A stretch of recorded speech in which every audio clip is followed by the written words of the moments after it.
There we go, 2, 3, 4. Oh, that was encouraging.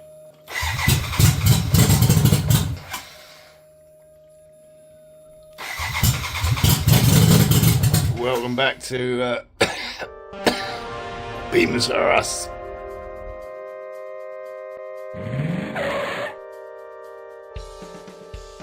Well, it kind of runs. I wouldn't want to go on a long journey on it, and by that I mean further than the end of the driveway. Not least of all because it's got no brakes. Now we've fitted the rear sets, we're going to be looking at the brake situation, at the back at least. No doubt there'll be other bits and pieces on the way.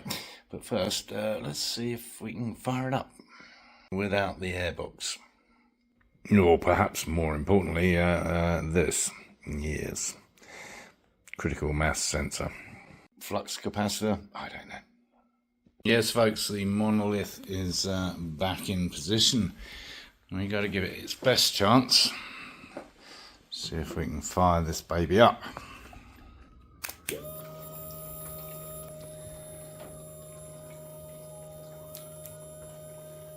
There we go, 2, 3, 4.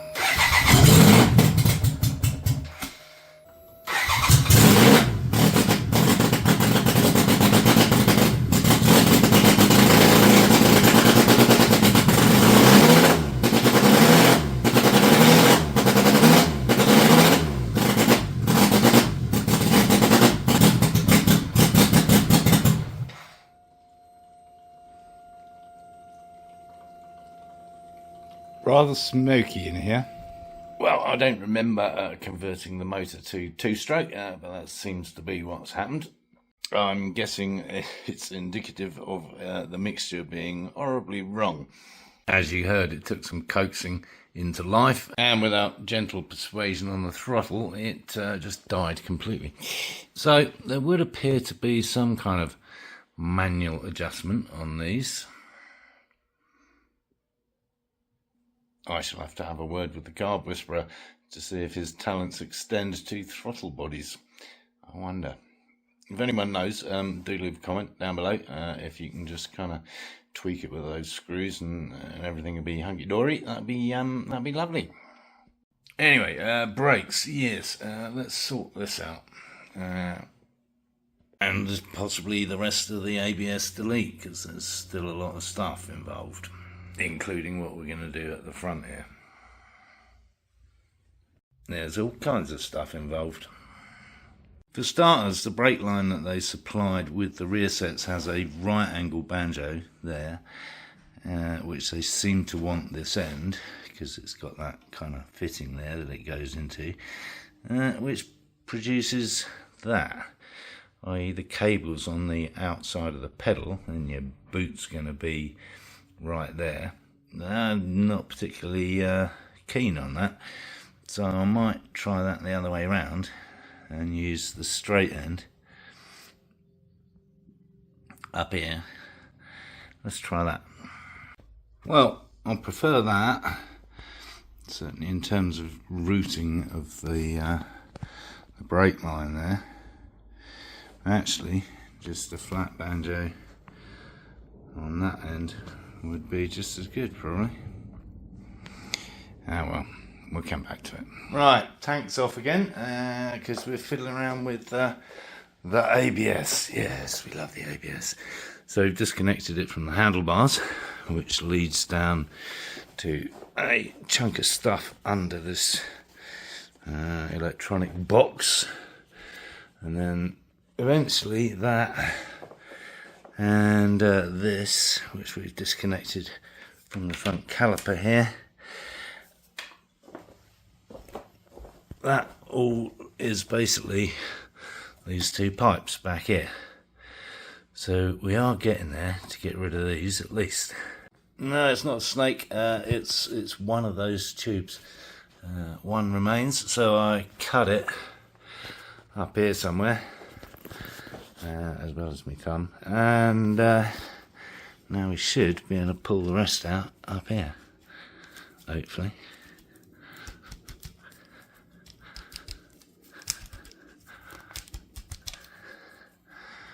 Coming slowly but surely.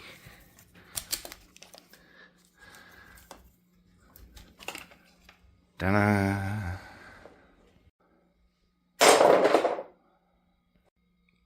Just had to loosen off these nuts here on this electronic unit just to give me a little bit of wiggle room. Managed to get it out the side there. Lovely. Erroneous pipage gone. Surplus to requirement. Next up, some of the wiring. So that went to the switch on the dashboard up here, which is now gone. We've got this that goes to the sensor. If you follow it along, it comes all the way down here and goes to the sensor, which will be coming off. So we can get rid of that. There we go. Senseless. I have to tell you, that's not easy to get to.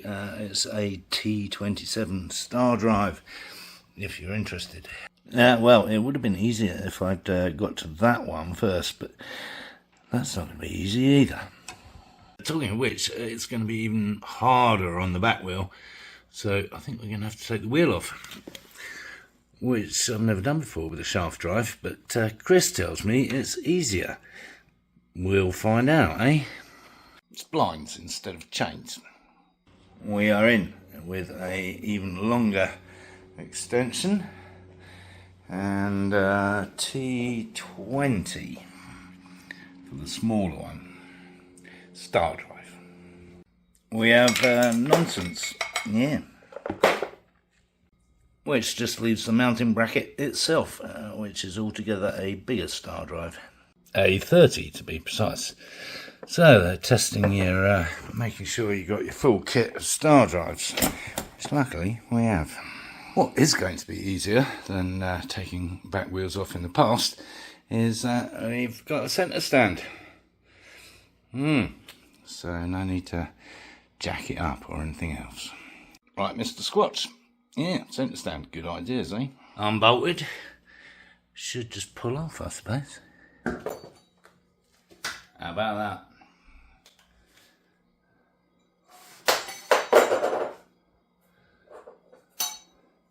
Might need that bit, I suppose. Okay.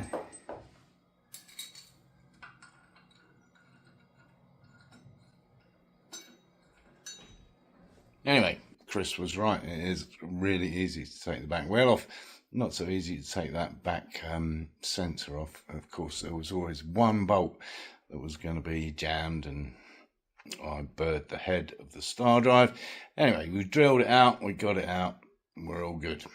So that's pretty much the mechanical side of the ABS completely removed, annihilated.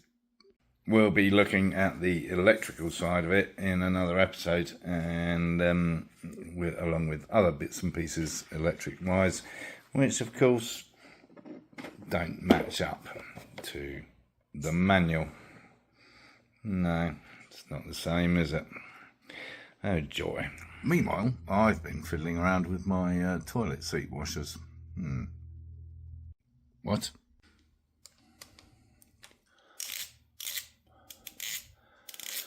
Yes, let's see if our toilet seat washers are going to work.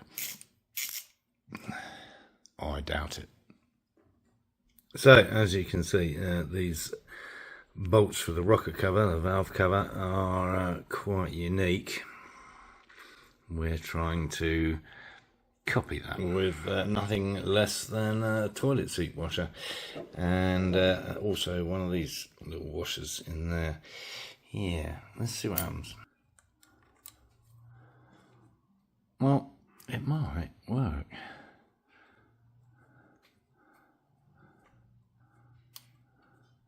That'd be amazing. I think the toilet seat washers are a little bit too squidgy.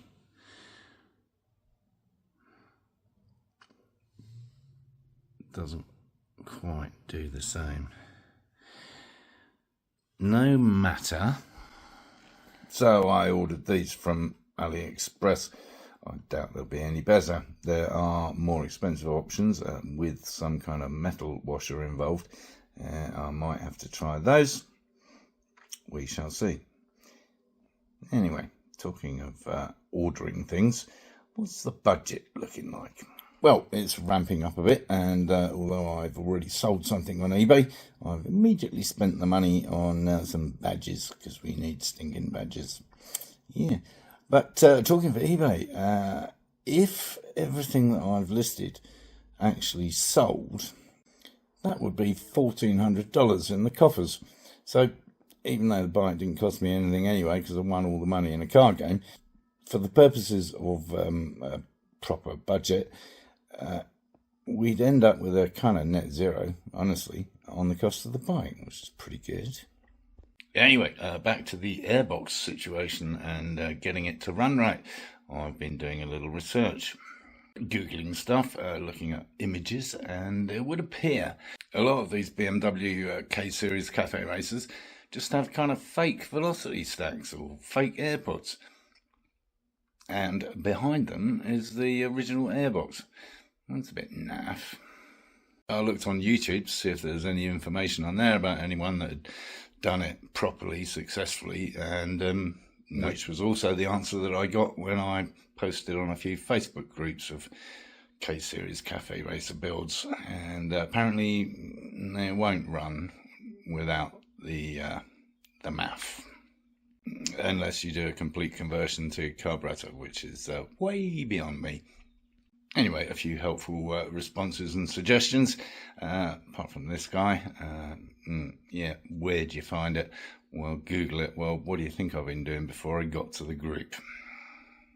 So we've got two alternatives. Put the original Airbox back in place and maybe make it look nicer, or a kind of semi-delete. I've been in conversation with a very helpful young man called Anthony, who recently sold his K-Series Cafe Racer on Bring a Trailer. He offered to help with any questions I had on the ABS delete side of things. I haven't actually got back to him yet because didn't need to yet. But I did notice on his bike he's got one of these kind of semi-conversions. So you basically delete the whole Airbox, but retain the flux capacitor and just throw a filter on the other side of it. It's not a pretty solution, but it's semi-cool. The part itself is not cheap. It's $300, so we haven't budgeted for that. And it's not very pretty, but I guess we could improve it a little. What do you think? And that got me thinking about 3D printing. Surely we could come up with something better. So talking of I got in touch with my friend Michael Carpenter at IDI. He agreed, but he's a little bit busy with Ferraris and such to be fishing about with a BMW.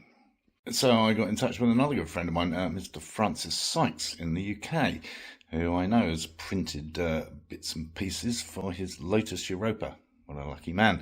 Yeah, he agreed as well that it would probably be able to improve on the functional Etsy product, as he described it. He was right, because he found this. Yes, some gentlemen in Holland, of all places, have already created this option with either out the side or down the back kind of situation.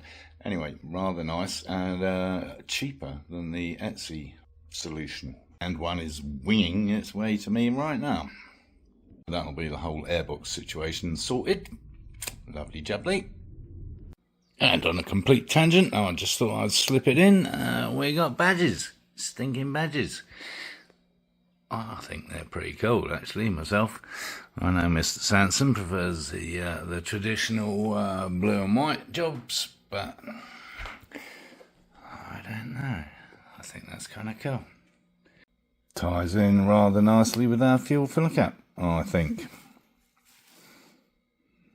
Next up, we're going to be looking at the angle of the dangle.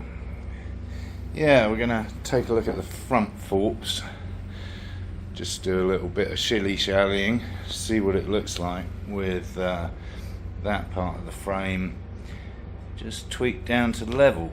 Now, I've also been investigating clip-ons, obviously, because we're going to put drops on this boy. There's plenty to choose from. Give this K-Series BMW a proper cafe racer look, huh? So we might get those, maybe test fit them while we're messing around with the forks, and then take a look at the brake situation down here and what we might do with all that. So lots to look forward to next time around. Yeah, in which case you'll need to subscribe if you haven't already, and give the video a thumbs up while you're down there. Stop dilly-dallying. And of course, encourage others to watch my lunacy.